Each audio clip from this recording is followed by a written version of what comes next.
Bonjour, ici Thierry, agriculteur d'aujourd'hui. Alors on se retrouve pour un petit rendez-vous que vous avez l'habitude d'avoir maintenant. Il s'agit du tour de plaine. Alors aujourd'hui on va voir pommes de terre, betteraves, carottes, endives bio, potimarron bio, pommes de terre bio aussi, et puis différentes cultures. Voilà, donc là j'ai un petit visiteur à côté de moi. On a beaucoup de lièvres en ce moment, je sais pas si vous avez vu ses oreilles qui dépassent, mais bon.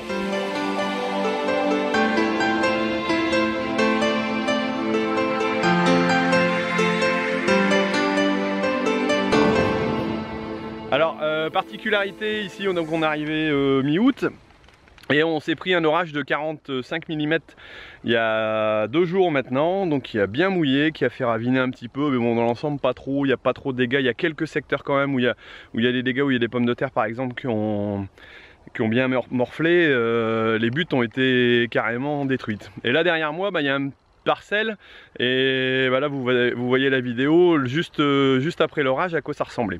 Bon, forcément c'est les points les plus bas du secteur. Bon, on a des terres qui sont relativement filtrantes, donc ça n'a pas posé trop de soucis. Bon, voilà. Donc pour faire un état sanitaire, alors au niveau des betteraves, on va commencer par là.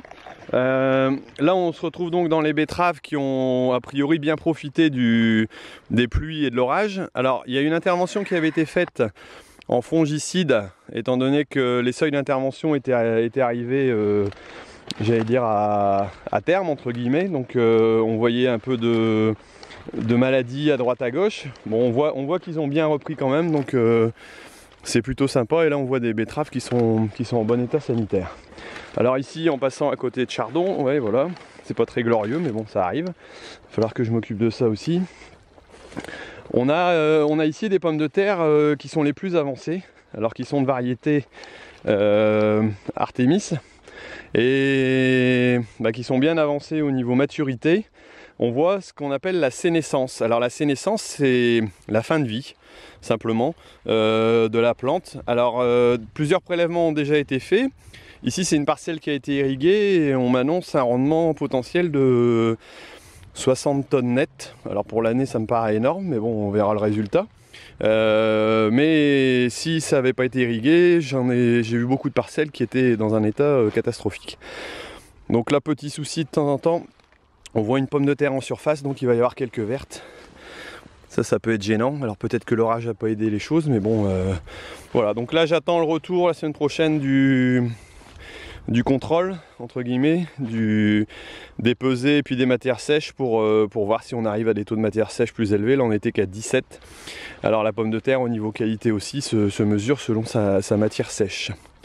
Et donc là on voit qu'on est en sénescence, mais la pomme de terre peut encore profiter. Je pense que les pluies d'orage ici leur ont ramené une quantité d'eau suffisante pour bien profiter de la chose. Bon allez, on continue notre petit tour. Alors ici on est sur une seconde parcelle de pommes de terre qui elle est de la mélodie, et bon, on peut voir encore un très beau développement. Là on n'est pas du tout en sénescence, on peut voir un très beau développement de la plante elle-même, et au niveau sanitaire on n'a pas de soucis, on n'a pas d'alternaria. J'ai pas grand chose à vous montrer cette année pour l'instant, peut-être qu'on verra sur d'autres parcelles. Bon, pas le mildiou heureusement, ça c'est quand même un peu mieux. Et on n'est pas encore en phase de sénescence non plus. Bon, on voit que la plante est en bonne santé, et puis la pluie qu'on a pu avoir l'a bien aidé. Là derrière j'ai une parcelle de betterave, idem, au niveau maladie, pas grand chose à montrer cette année. Donc on va aller passer voir une parcelle de blé qui a été moissonnée et voir un peu ce qui s'y passe, parce que c'est un peu plus particulier. Alors donc une parcelle de blé moissonnée. Alors habituellement j'aurais semé directement de l'engrais vert pour pouvoir faire un bel engrais vert comme j'ai pu le réussir l'année dernière. Par contre pour cette parcelle, j'ai décidé cette année a priori de pas en faire du tout. Alors pour une raison bien simple, c'est qu'elle est infestée. Quand je dis bien infestée, regardez un petit peu. Voilà. Vous voyez ces magnifiques laitrons. On a en plus un lot de chardon qui est a priori moins vif. Et puis du tussilage. Donc un autre problème, donc 3 vivaces costauds. Donc là ça va vraiment valoir le coup. Étant donné que je sors de 5 années de PEA, et j'arrive dans des cultures qui sont dans un état compliqué en vivace, dans le sens où j'ai le droit qu'à un désherbage. Et ce désherbage, eh ben, il pose pas de soucis au niveau des annuelles, hein. J'ai aucun souci de mauvaise herbe annuelle. Par contre, le fait de ne pas pouvoir traiter ça associé à des techniques culturales simplifiées, m'ont posé des problèmes au niveau des vivaces. Donc voilà. Alors cette année, j'ai décidé de faire l'impasse sur l'engrais vert pour essayer de bien arrêter ce problème. Malheureusement, il va falloir y aller avec du produit, hein, il n'y a pas photo. Mais voilà, bon, si j'avais été en bio, je pense que je serais passé sur 2 années de luzerne. Là, c'est pas le cas, donc on va essayer de traiter ça à la chimie et puis voir si le résultat est concluant pour l'année prochaine. Étant donné que l'année dernière j'ai eu une catastrophe aussi dans les carottes à cause de cela, étant donné qu'on n'a pas de produit en carotte pour traiter ces vivaces là, donc voilà. Et puis là derrière, on va voir le petit tas de fumier. Alors je vais vous montrer une petite chose sympa et puis que vous pourrez compléter en voyant une vidéo qui va arriver prochainement donc sur la chaîne et qui montre le compostage du fumier avec un retourneur d'andin. Allez, je vais vous montrer un peu ce qu'on peut voir de sympathique et d'intéressant à voir. Alors là, ce que je vous montre, c'est simplement un thermomètre et on est à 45 degrés. 45 degrés 7. Là en effet j'ai une montée de température donc de mon compost, enfin de mon fumier de cheval qui vient d'être composté. Alors ici c'est du fumier assez ancien et qui a été fait retourné par un retourneur d'andin. Et donc ça va faire l'objet d'une vidéo complète pour vous expliquer un peu ce que c'est. Il y a quelques vidéos intéressantes qui vont arriver normalement ici à la rentrée, vous allez voir ça. Bon allez, on continue notre petit tour. Alors ici on se retrouve dans des oignons bio. Et ici c'est pas une concurrente de la Tour Eiffel mais c'est simplement un oignon monté.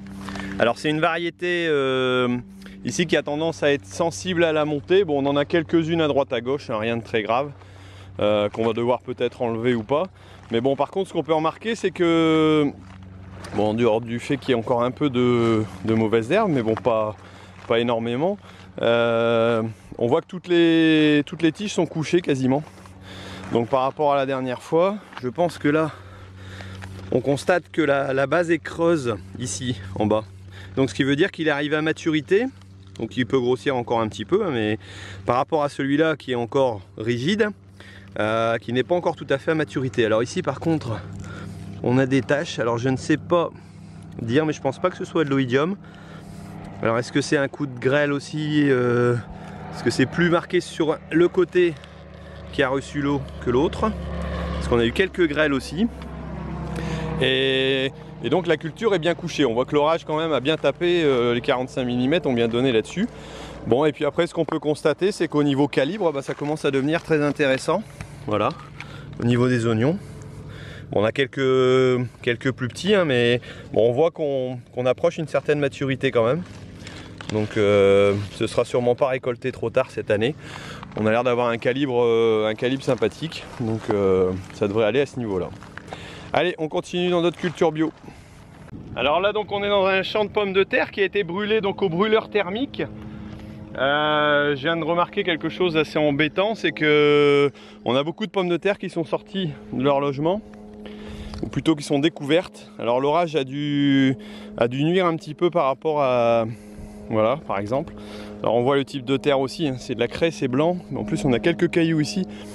On devait avoir un chemin dans le secteur. Par contre, bon, au niveau pommes de terre, là je vois j'ai découvert 2 pieds ici.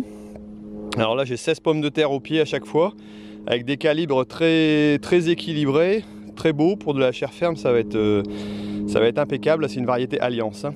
Et ensuite, ici on est à un calibre par contre qui est beaucoup plus gros et moins de pommes de terre. Et là on va être sur des calibres à mon avis hors normes. Alors le problème c'est qu'en bio on a aussi des calibres limités et donc on risque d'être hors normes au niveau de ce calibre là. Alors juste à côté on a les potimarrons.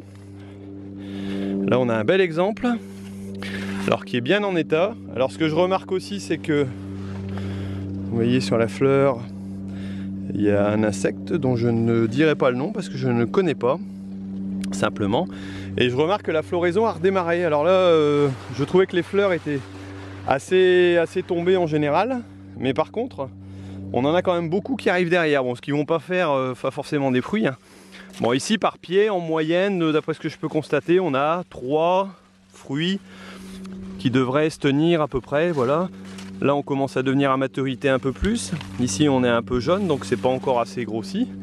Le calibre est pas extraordinaire, mais bon, je pense qu'il devrait convenir. Par contre, on a un développement qui est plutôt sympa.